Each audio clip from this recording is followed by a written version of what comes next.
子供が1日に話す言葉の数は、なんと平均で1万語以上。その膨大な言葉の中には、実は子供の心の状態を映し出す幸せのサインが隠されているということをご存知でしょうか？見落としがちなのは、子供がどんな言葉を使うかが、その子の心の健康状態や幸福度を映し出す鏡になっているということです。何気ない日常の言葉の中に、実は子供の内面世界が隠されているんですね。発達心理学や言語発達研究、そして感情心理学の最新の調査によって、幸せを感じている子供たちには特徴的な言葉の使い方があることが分かってきました。これらの言葉は単なる語彙ではなく、子供の心理的安全性や自己肯定感、そして家庭環境の温かさを示すサインなのです。逆に言えば、これらの言葉を子供が自然に使えるような環境を整えることが、子供の幸福感を育むことにつながります。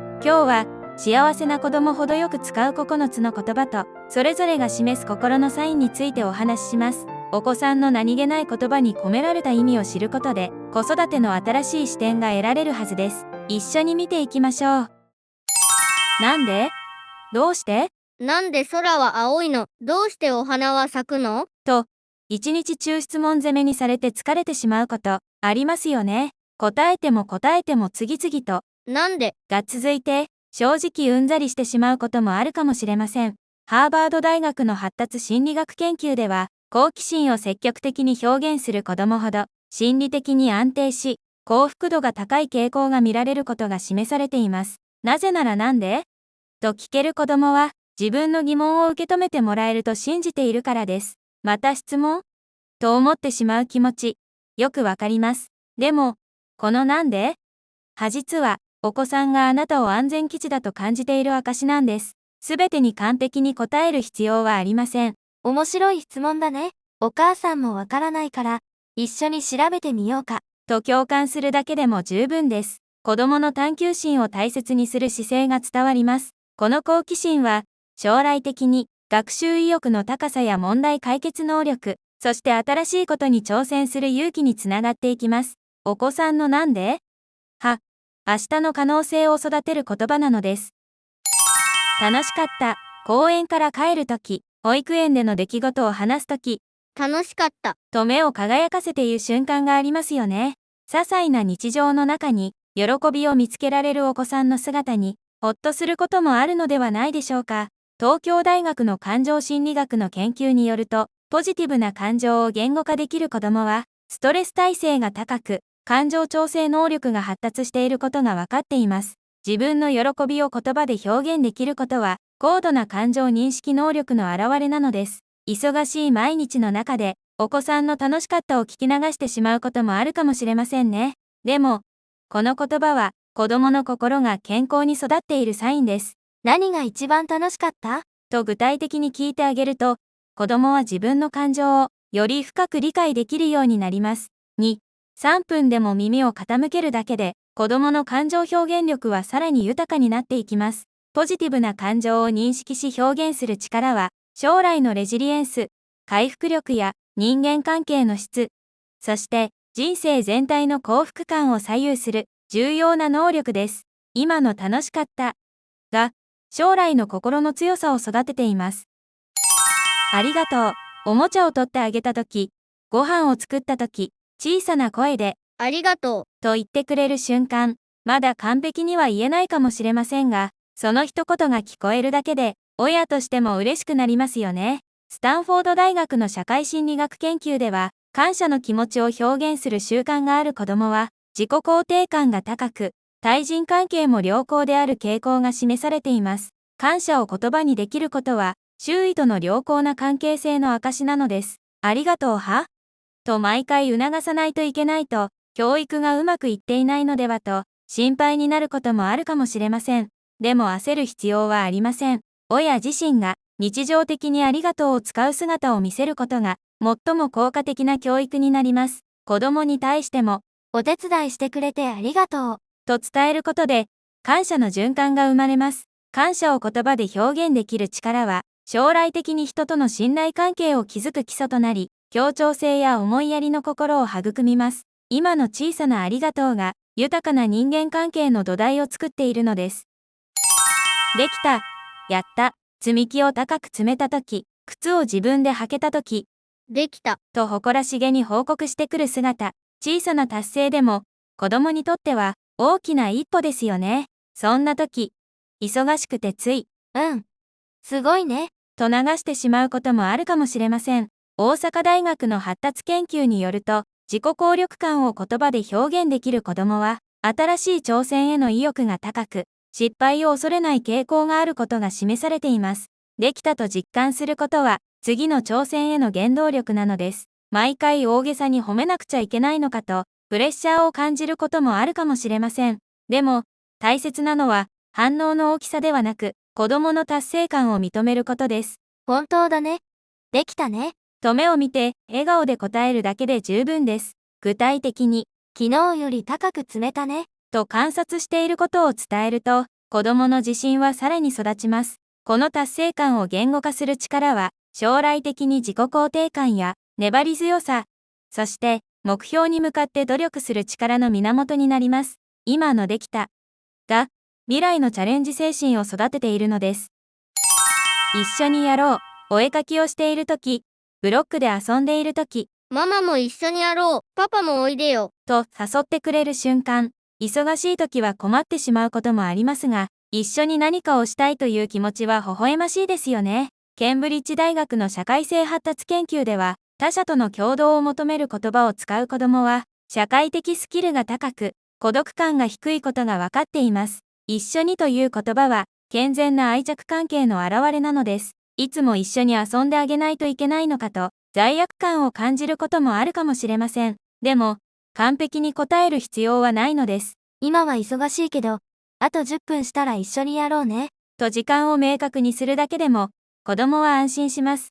実際に約束を守ることで、信頼関係がさらに深まります。短時間でも質の高い関わりが大切です。他者と協力する力は、将来のチームワーク能力やコミュニケーション力、そして良好な人間関係を築く基礎となります。今の一緒にが、社会で生きる力を育てているのです。大丈夫。平気。転んでも、失敗しても、大丈夫。と自分に言い聞かせるように立ち上がる姿、時には強がりに見えることもありますが、小さな心で自分を励ましている姿は、たくましさを感じさせますよね。スタンフォード大学のレジリエンス研究によると、自己励起の言葉を使える子供は、ストレス対処能力が高く、精神的な回復力に優れていることが示されています。困難に対して前向きな言葉をかけられることは、心の強さの証なのです。泣かずに我慢させているのではないかと、心配になることもあるかもしれません。でも、大丈夫と言えることと、感情を抑圧することは違います。大丈夫って言ってるけど、痛かったね。と感情を認めつつ、子供の対処を肯定することが大切です。泣きたいときは泣いていいことも伝えながら、立ち直る力を応援しましょう。自分を励ます言葉を持つことは、将来の困難に立ち向かう力、挫折からの回復力、そして精神的な自立につながります。今の大丈夫が人生を乗り越える強さを育てているのです。好き、大好き、家族に、お友達に、好きなものに、素直に、好き。と言える子供、恥ずかしがらずに愛情を表現する姿は、純粋で心が温かくなりますよね。特に、ママ大好き。パパ大好き。と言われると、疲れも吹き飛びます。東京大学の愛着理論研究では、肯定的な感情を素直に表現できる子供は、安定した愛着関係を築いており、自己肯定感も高いことが分かっています。好きと言える心は、愛されている実感から生まれるのです。甘えすぎではないか、依存的にならないかと、心配になることもあるかもしれません。でも、適切な愛情表現は、健全な発達の証です。私もあなたが大好きよ。と同じように返してあげることで、相互的な愛情の循環が生まれます。好きなものについて語り合う時間も、子供の感情表現力を豊かにします。愛情を言葉で伝える力は、将来の親密な関係を築く能力、自分と他者を大切にする心、そして豊かな感情生活の基盤となります。今の大好きが、愛し愛される力を育てているのです。やってみる。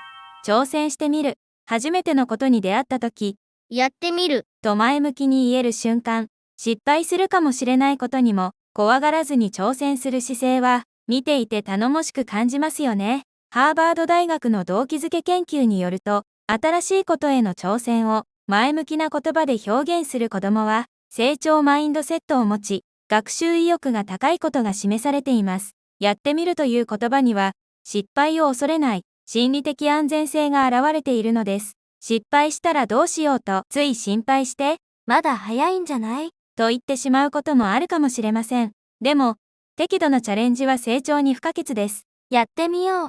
難しかったら一緒にやろうね。と安全網を示しながら挑戦を応援することで、子供は安心して新しいことに取り組めます。失敗しても、よく挑戦したね。と過程を認めることが大切です。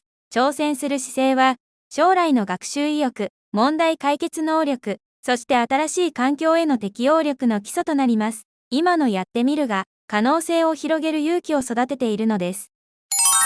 嬉しい、楽しみ、明日の予定を話したとき、プレゼントをもらったとき、嬉しい、楽しみ。と素直に喜びを表現する姿、ポジティブな感情を言葉にできることは、子供の心が豊かに育っている証ですよね。大阪大学の感情発達研究によると、期待や喜びといった前向きな感情を言語化できる子供は、精神的健康度が高く、日常生活の満足度も高いことが分かっています。未来への期待を言葉にできることは、希望を持てる心の表れなのです。がっかりすることもあるのに、期待させていいのかと、心配になることもあるかもしれません。でも、期待すること自体が、子供の心を豊かにします。楽しみだね。どんなことが待っているかな？と一緒にワクワクすることで、子供の期待感はより豊かになります。もし予定が変わっても、その気持ちを受け止めれば、子供は失望を乗り越える力も学びます。ポジティブな期待を持つ力は、